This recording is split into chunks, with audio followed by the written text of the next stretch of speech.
Halo cuy, balik lagi sama gua di Film Bang. Kali ini kita bakal nonton sebuah film lawas berjudul The Quiet. Walaupun judul dan thumbnail sangat membuat kalian berpikir ke arah sana, namun ternyata film ini mempunyai alur cerita dan makna yang jauh lebih dalam dari sekedar film bercocok tanam. Film ini bercerita tentang seorang anak yang cacat, bisu dan tuli yang baru aja kehilangan kedua orang tuanya. Lalu dia diadopsi sama sebuah keluarga. Namun, ternyata adopsi ini malah justru membuat anak ini jatuh ke situasi yang lebih mengerikan. Situasi apakah itu? Langsung aja yuk kita tonton filmnya.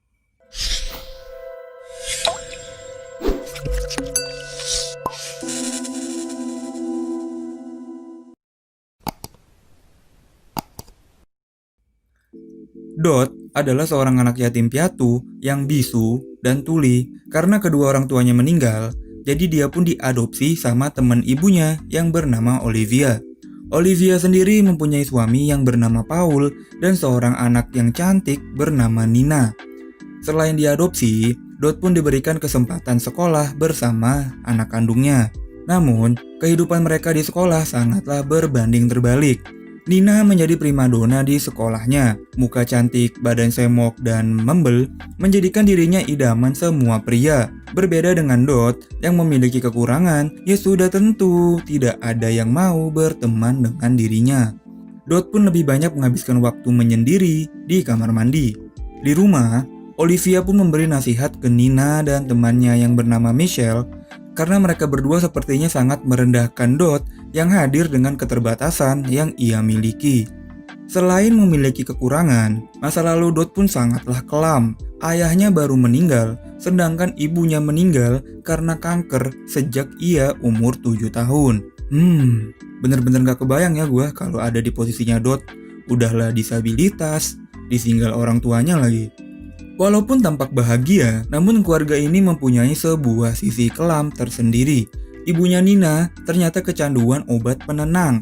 Bapaknya Nina pun menemukan istrinya tergeletak di rumahnya karena kebanyakan minum obat-obatan. Singkat cerita, kehidupan pun perlahan membaik bagi Dot. Ia mulai menemukan teman bicara yang sesama disabilitas. Di balik kekurangannya, Dot ini mempunyai skill bermain piano yang sangat luar biasa. Saat ia bermain piano, tidak sengaja si Connor melihat aksinya Dot yang sangat menarik. Di keheningan malam, Dot pun merindukan ayahnya. Ia pun duduk tersandar di tembok dengan memeluk abu jenazah ayahnya. Satu-satunya hal yang mengingatkan dia dengan ayahnya cuy. Namun, di saat ia lagi bersedih, ia pun kebelet buang air. Di perjalanan ke kamar mandi, Dot melihat sesuatu yang tidak ia duga-duga. Kalau Nina lagi digenjot sama bapaknya sendiri. Dot pun langsung berlari ke kamarnya dan tidak percaya apa yang ia baru lihat. Di malam berikutnya, bapaknya pun menghampiri Dot yang sedang tidur. Bukannya ingin digenjot, bapaknya pun curhat kalau dirinya ini sakit. Dia pun merasa depresi akan penyakit yang ia derita. Singkat cerita, di suatu hari saat rumah kosong, Dot lagi bermain piano seperti biasa. Namun, dia ini tidak sadar kalau ada Nina yang mengintip aksinya. Dan tiba-tiba si Dot ini mengumpat dan bernyanyi. Waduh, Nina pun kaget mendengar Dot yang ternyata tidak cacat. Keesokan harinya di sekolah, Nina pun makan bersama Dot. Di sana, ia bercerita kalau dirinya ini akan membunuh bapaknya sendiri. Nina ingin menyudahi ini semua. Dia sangat membenci bapaknya, namun dia mencintai bapaknya saat bercocok tanam. Nina pun dengan sengaja menjelaskan apa yang biasa ia lakukan pada bapaknya. Ya tentu si Dot pun jadi risih mendengar hal ini. Nina pun bercerita kalau dia akan menembak bapaknya dengan senjata yang dimiliki oleh bapaknya Michelle. Sepulang sekolah, lagi-lagi si Connor melihat Dot yang lagi asik bermain piano. Kayaknya Connor ada rasa nih ya sama Dot. Lebih edannya, di malam harinya, si Connor main datang aja nih ke rumahnya Dot untuk mengajaknya belajar. Si Nina pun auto kaget. Kok si Connor malah nyari si Dot gitu kan, bukan nyari dia. Tiba-tiba, si Michelle pun juga ikutan datang membawa senjata bapaknya. Michelle yang tahu Connor lagi main ke rumahnya Nina pun malah jadi salting. Dia pun mengibas-ngibaskan rambutnya dan memaksa Nina untuk bertanya pada dirinya. Selanjutnya Dot pun diajak keluar sama Connor untuk belajar bareng. Connor pun bilang kalau dirinya nih harus mendapatkan nilai bagus supaya mendapatkan beasiswa. Sedangkan si Nina sama Michelle malah hadeh. Michelle, put your tip.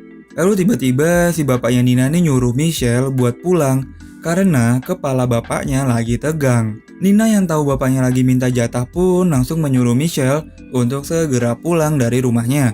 Sedangkan si Connor masih sempet-sempetnya aja nih menggoda Dot dengan merayunya dan memegang tangannya. Namun Dot malah kepikiran sama Nina yang mau membunuh bapaknya. Dot pun langsung pulang ke rumah meninggalkan Connor.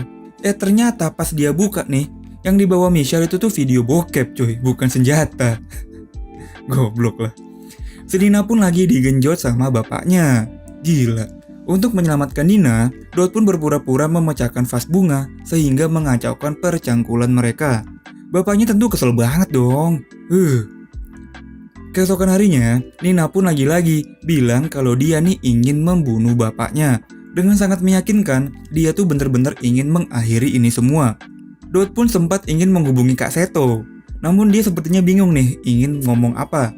Akhirnya ia pun ke sekolah yang lagi ada pertandingan basket, di mana si Nina menjadi cheerleader dan Connor bermain basket di lapangan. Namun hari itu bukanlah hari terbaiknya Connor, permainannya sangatlah payah. Sehabis pertandingan pun, Dot menarik Connor untuk ke kolam renang. Di pinggir kolam yang tenang dan sunyi, mereka pun berduaan. Dan Connor pun sudah paham situasi dan kondisi seperti ini. Dia pun bercerita ke Dot kalau dia nih tadi ketahuan lagi mengasah pedangnya sama ibunya. Dia pun bingung kenapa pedangnya selalu berdiri tegak ke atas. Dot pun mencoba memahami apa yang dimau Connor dengan membuka bajunya. Mereka pun lalu mengadu mulut di pinggir kolam. Sedangkan Nina lagi-lagi dan lagi-lagi terus saja digoda sama bapaknya sendiri. Nina pun menggunakan beribu alasan supaya bisa terhindar dari terkaman bapaknya.